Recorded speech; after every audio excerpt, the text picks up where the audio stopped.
مرج البحرين يلتقيان بينهما برزخ لا يبغيان فبأي آلاء ربكما تكذبان يخرج منهما اللؤلؤ والمرجان فبأي آلاء ربكما تكذبان وله الجوار المنشآت في البحر كالأعلام فبأي آلاء ربكما تكذبان كل من عليها فان ويبقى وجه ربك ذو الجلال والإكرام فبأي آلاء ربكما تكذبان يسأله من في السماوات والأرض كل يوم هو في شأن فبأي آلاء ربكما تكذبان سنقول لكم أيها الثقلان فبأي آلاء ربكما تكذبان يا معشر الجن والإنس إن استطعتم أن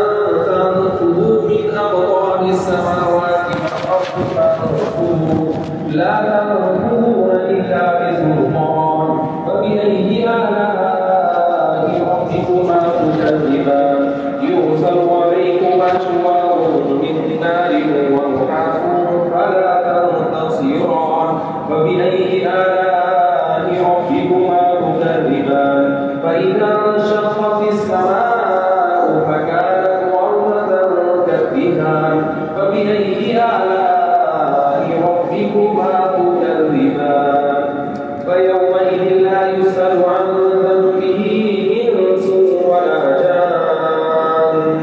فبأي آلاء ربكما تكذبان يعرف المجرمون بسيماهم فيؤخذ بالنواصي والأقدام فبأي آلاء ربكما تكذبان هذه جهنم التي يكذب بها المجرمون يطوفون بينها وبين حميم آن فبأي آلاء ربكما تكذبان ولمن خاف مقام ربه جنتان فبأي آلاء ربكما تكذبان ذواتا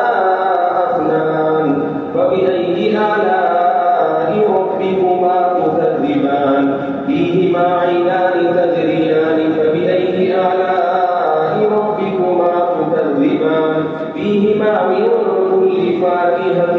زوجان فبأي آلاء ربكما تكذبان متكئين على فرش بطائنها من استبرق وجنى الجنتين دان فبأي آلاء ربكما تكذبان فيهن قاصرات الطرف لم يطمثهن إنس قبلهم ولا جان فبأي آلاء ربكما تكذبان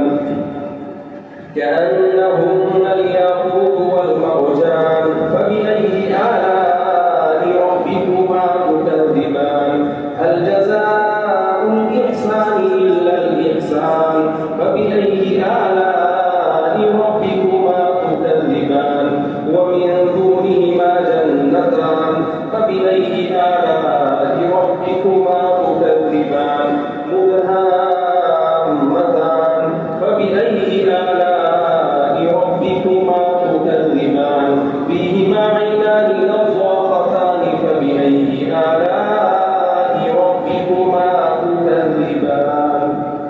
فيهما فاكهة ونخل ورمان فبأي آلاء ربكما تكذبان فيهن خيرات حسان فبأي آلاء ربكما تكذبان حور مقصورات في الخيام فبأي آلاء ربكما تكذبان لم يطمثهن إنس قبلهم ولا جان فبأي آلاء ربكما تكذبان متكئين على رفرف خضر وعبقري حسان فبأي آلاء